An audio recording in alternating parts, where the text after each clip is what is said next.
Hello, and welcome to Book Circle. I'm Earl Wyenberg. This time we will continue our reading of Storm in the Village by Miss Reed. When I returned home, I found that a note had been put through the door. It said, "Fairacre Flower Show. A committee meeting of the above will be held in the school at 7 o'clock on Friday next, March 30th. Your attendance is requested." "Well, Tibby," I said to the cat, who was curling round my legs luxuriously, "that'll be a nice, comfortable evening, cramped up in small wooden desks." But as it happened, fate decided otherwise. The rain, which had been so torrential on the Tuesday when I had visited Beech Green, gave way to clear skies and high winds. The children were excited and boisterous, as they always are when the weather is windy. Doors slammed, windows rattled, papers blew from desks, and the gale roared so loudly in the elm trees that border the playground that at times it was difficult to make my voice heard in the classroom. On Friday morning, the wind reached unprecedented force. The weathercock shuddered at the top of St. Patrick's spire, my lawn was scattered with petals torn from the prunus and almond trees, and the gay clumps of crocuses lay battered in the garden beds like bowed dancers in satin skirts. I was busy correcting Eric's arithmetic at his desk at the back of the classroom when the rumbling began. The children looked up in alarm, for the noise was terrifying. I had only just time to realize that it must be a tile slipping down the roof when, with a deafening crash, it reached the skylight, smashed the glass into 100 tinkling fragments, and fell thunderously onto my desk below. In fact, it was a large piece of the curved ridge of the roof, and had I been sitting in my accustomed seat, would doubtless have caused me a trip to the Caxley Hospital.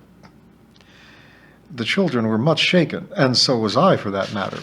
Miss Jackson burst in from the infants' room to see what the trouble was, and stood appalled on the threshold.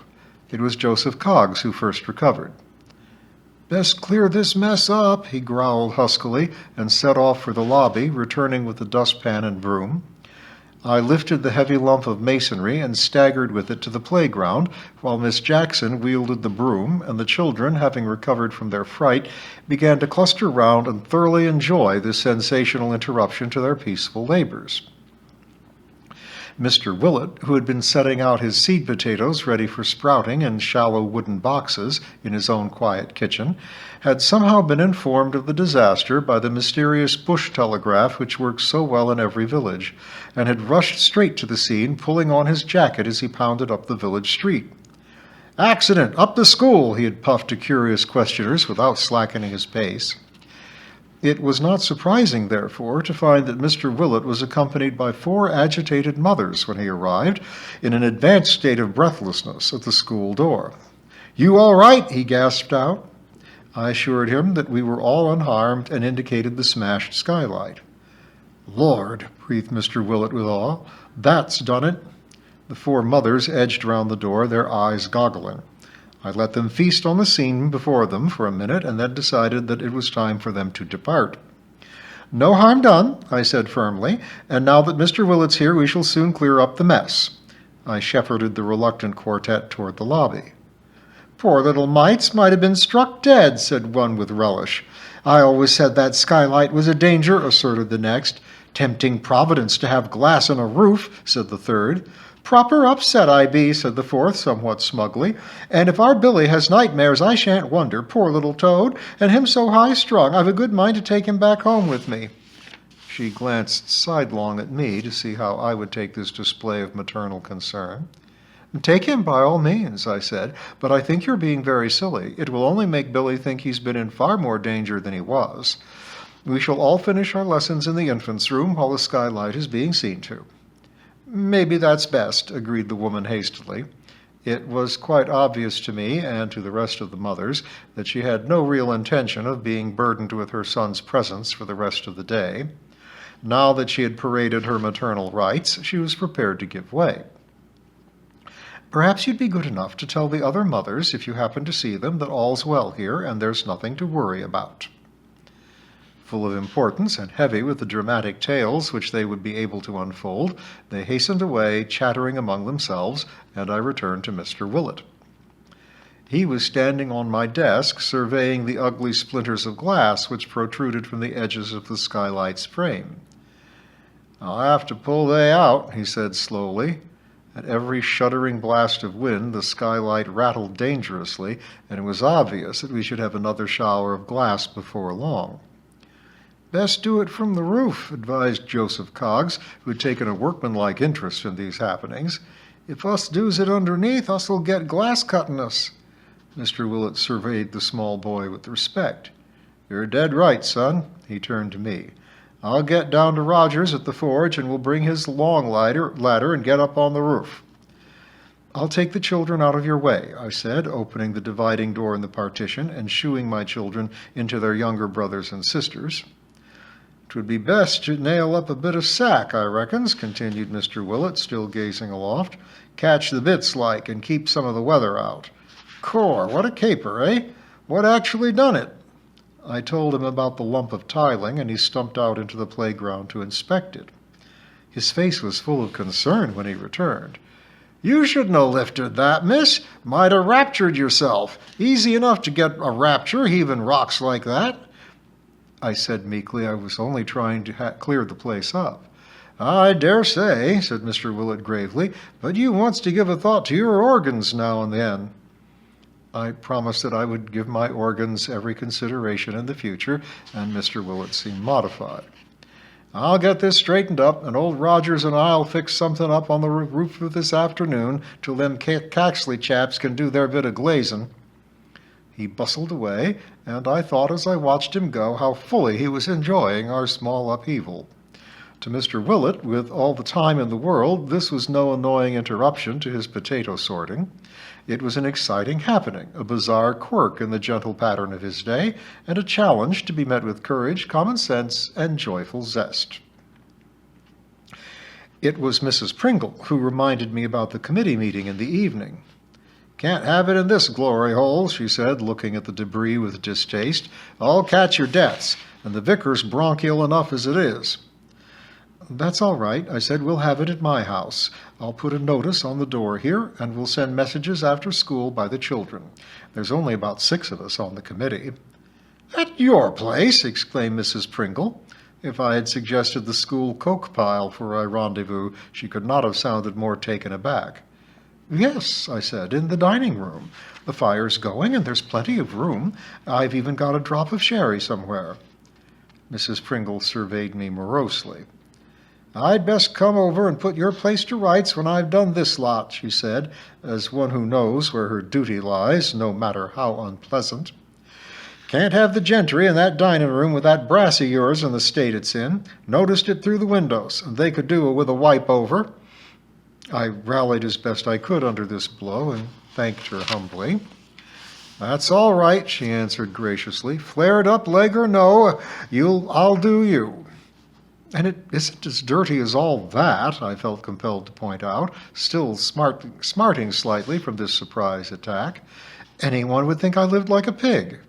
"Huh, there's pigs and pigs," boomed Mrs. Pringle enigmatically, and limping heavily, she made a triumphant exit before I could retaliate. 4. Reviving the Flower Show. By 7:20, the committee members of the Fairacre Flower Show were assembled in my freshly furbished dining room, enjoying, I hoped, some of my sherry and the dazzle of my unusually clean brass.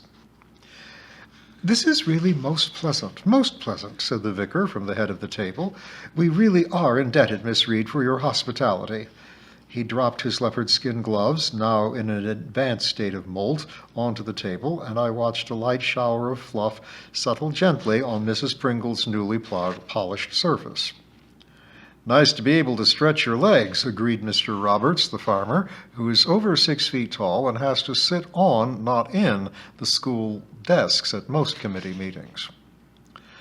John Pringle, Mrs. Pringle's only son and a keen gardener, made the third man, and Mrs. Bradley, Mrs. Maughan, and I made up the rest of the committee. Mrs. Bradley, in her 80s and a person of determined character, might have been known as the mother of Basil Bradley, a popular novelist, if she had not been such a dominant personality in her own right. It was she who pressed for the revival of Fairacre's flower show, and it was apparent that, despite her age and deafness, she intended to play a vital part in its organization. Mrs. Maughan was a newcomer to Fairacre, although her husband, a retired schoolmaster and keen ornithologist, had lived in the village for a year or two. They had lived separately for some years, but had recently composed their differences and appeared to be peaceably settled, somewhat to the village's disappointment, among us. She was a large woman, as used to getting her own way, I suspected, as Mrs. Bradley, and I surmised that a clash would soon arise between these two ladies. We did not have long to wait. We had safely sketched out the different classes, such as 6 roots and 6 onions, and so on, and had come to the more delicate task of deciding on the specific requirements of the table decoration class. "Vase of sweet peas," said Mr. Robert. "Can't beat sweet peas for the table." Mrs. Bradley snorted. "No scope. We must give people a chance to show their talents. What about a color qualification, say in blue and pink?" Mrs. Maughan smiled deprecatingly and spread her hands. "A little obvious, don't you think?" she suggested. Mrs. Bradley fell back on her invaluable weapon of deafness. "What say? I can't hear you, Mrs. Maughan," she bellowed, though the dangerous glitter in her beady eyes belied her words. Mrs. Maughan, though a trifle discomfited, joined battle. "I said," she shouted menacingly, "that I thought the color idea a little obvious." "Oh, did you?" replied Mrs. Bradley, her neck growing very red. "Well, have you any better suggestion?" "Indeed I have," answered Mrs. Maughan with maddening composure. "Several, in fact. When I was in Ireland, I organized a most successful flower show, and the table decorations fell into 3 classes." "Pshaw!" muttered Mrs. Bradley testily, and fidgeted with her gloves. The vicar began to look very unhappy, and Mr. Roberts and I carefully avoided each other's eyes. One decoration to not be higher than 4 inches, swept on Mrs. Maughan, enunciating with infuriating emphasis close to Mrs. Bradley's unwilling ear. The second to be composed of the flowers of one natural order, ranunculacea, I believe it was, and the third was to be made entirely of dead flowers. "Dead flowers?" jerked out Mr. Roberts with extreme surprise. "Oh, I don't like dead flowers. They smell, for one thing." Mrs. Maughan ignored him. As a sweet pea lover, he had damned himself as a Philistine forever in her eyes. "That sort of thing may impress the Irish," retorted Mrs. Bradley with octogenarian vigor, "poor ignorant peasants as they are. But for enlightened Fairacre folk it just won't do. In any case," she added, switching abruptly, "wherever could you get in July the plants 4 inches high?" "Chickweed," suggested Mr. Roberts, guffawing at his own shaft of wit. Both ladies glared at him, but he was oblivious of their fury, as with his huge head tipped back he roared out his merriment. "Perhaps we'd better leave," began the vicar timidly, just as I was saying, "annuals in a soup plate?" in an apologetic query. The vicar fell upon this well-worn suggestion with avidity. "Excellent," he said cheerfully, and scribbled on his little pad. "Table decoration, then. Annuals in a soup plate. All agreed?" 6 hands were raised in silence, and the rest of the program was completed in outward harmony. "Have you heard anything about this housing estate?" queried Mr. Roberts, as the ladies were collecting their gloves and handbags, and the vicar was putting his papers away in an envelope much too small for them.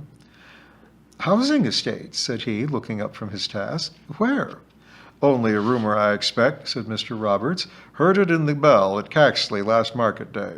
Wasn't there a bit in the papers about new houses being needed for the atomic station?" "But that's miles away," said Mrs. Maughan. "Ugly, great, rubbishy thing," pronounced Mrs. Bradley, "spoiling the view." "And are they building a new estate there?" pursued the vicar. "More likely here," answered Mr. Roberts. "Here?" squeaked the assembled company in 5 different keys. The vicar was the first to find his breath. "My dear Roberts, are you serious?" Mr. Roberts began to look uncomfortable. Look, I shouldn't have said anything. It's just a rumor I heard that the atomic people may choose a site near Fairacre. Someone said that Miller's land might be picked on. 100-acre field, I believe, but don't spread it around. John Pringle now spoke in his slow, measured burr. I heard that, too. There was 2 chaps looking at it recently, and it's my belief all the tittle-tattle started from that. Nothing in it, I don't suppose. I certainly hope it's not true, said the vicar decidedly. It's a wonderful piece of country just there, a real beauty spot. Dan Crockford made one of his best pictures of the downs from that edge of the 100-acre field, said Mrs. Bradley, naming a local artist of some fame who died a few years ago. Dan Crockford, commented Mrs. Maughan with some scorn. It's a most beautiful picture, Mrs. Maughan, the vicar assured her earnestly, and hangs now in the Caxley Town Hall. It was in the Royal Academy early in the century. And so were dozens of other quite dreadful things, responded that lady decisively, pulling on a glove with great vigor. Mrs. Bradley seized this golden opportunity. Dan Crockford, she began with deadly precision, was one of my dearest friends, and once did me the honor of proposing marriage.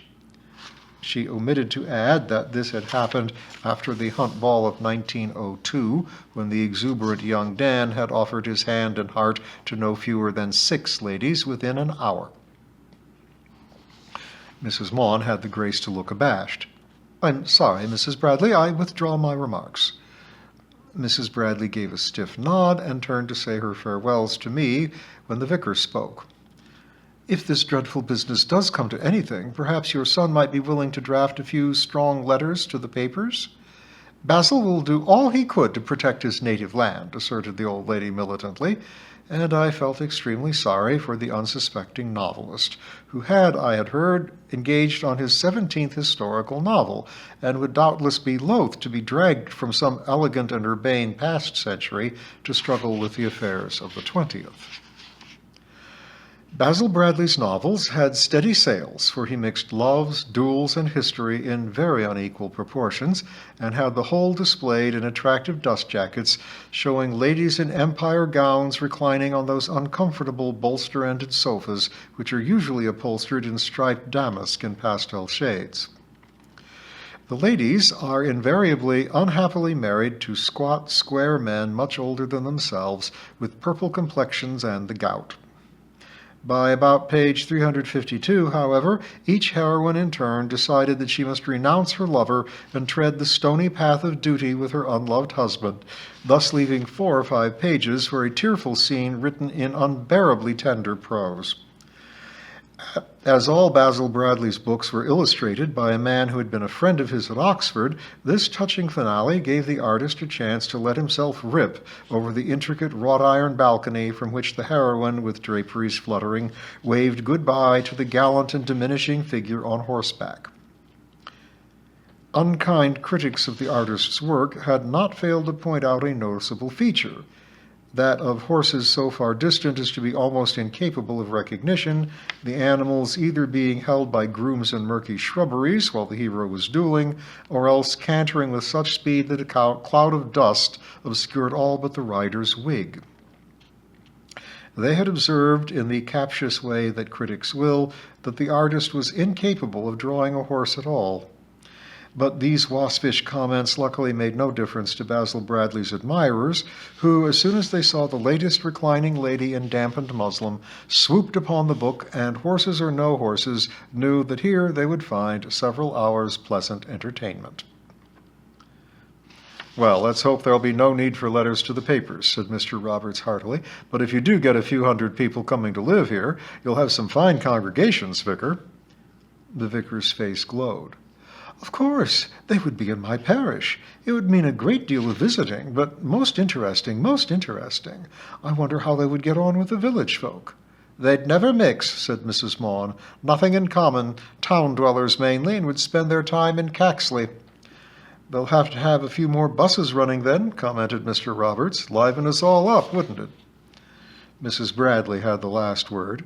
There won't be a housing estate on Dan Crockford's landscape. There could never be the slightest possibility of such a monstrous project. We made our farewells in the little hall, and Fairacre's flower show committee made its way out into the windy night. But, despite Mrs. Bradley's brave words, a most unsettling occurrence was taking place at that very moment. Far away, beyond the roaring elms and the windswept young wheat of Hundred-Acre Field, old Mr. Miller stormed vigorously up and down his fire-lit drawing-room. He had just returned from an evening with friends in Caxley and had found a letter in a long official envelope on the doormat. It was the contents of this letter which had thrown the peppery little man into such fury. His wife, still in her coat and hat, watched him with concern from her armchair. "Come to bed, do now, dear. Sleep on it," she urged. "Sleep on it? I'll never sleep," shouted her enraged husband. He shook the letter in her face as he passed. "Lot of jumped-up jacks in office. Might come to some fair agreement, they dare to say. Hundred-Acre Field's been in our family for over a century. Do these people think I'll part with it? That they'll ever get it while I'm alive?" He stopped his agitating pacing, and, eyes blazing, shook a fist at the ceiling. "Let him try!" he roared. "Let him try!" 5. Rumors fly. News of Mr. Miller's letter from the Atomic Energy Authority spread rapidly. People shopping in Caxley High Street shook their heads over the affair, and the folk of Fairacre and Beech Green, between whose two villages the new housing estate would be, dropped their everyday discussions of births, unduly premature, marriages, not before time, and deaths, always wholeheartedly regretted, and returned to this more meaty fare. Mr. Miller had written a spirited letter in reply, flatly refusing to part with an inch of land, and adding a page or two of scurrilous remarks about the authority concerned that made Mr. Miller's cautious solicitor blench when he showed it to him. By the time it had been recast into language comprehensible only to the legal mind, and Mr. Miller's plain refusal had been hedged about with clauses, parentheses, and a whole hatful of heretofores, whereases, and inasmuches, the reply ran into 4 pages of typing on quarto-sized paper, and was enough to make poor frustrated Mr. Miller beat his octogenarian brains out on his solicitor's desk. "All I wanted was no and damn you," protested the fiery little man. Mr. Lovejoy, who was, to tell the truth, having a most trying morning with his client, smiled placatingly. "I can assure you," said Mr. Lovejoy, spreading his pink, smooth hands, "that this is worded in the strongest possible manner." He would like to have pointed out that he had just saved Mr. Miller from almost certain charges of defamation of character, slander, libel, and quite a dozen other obnoxious things, but he did not feel up to it. Gratitude he was not so silly as to look for from this elderly firebrand. Common civility he hardly dare expect in his present state of mind, and personal assault would not have surprised him.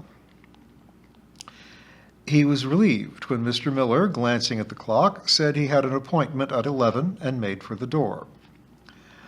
"We'll do our very best for you in this matter, Mr. Miller," said Mr. Lovejoy as his client shot through.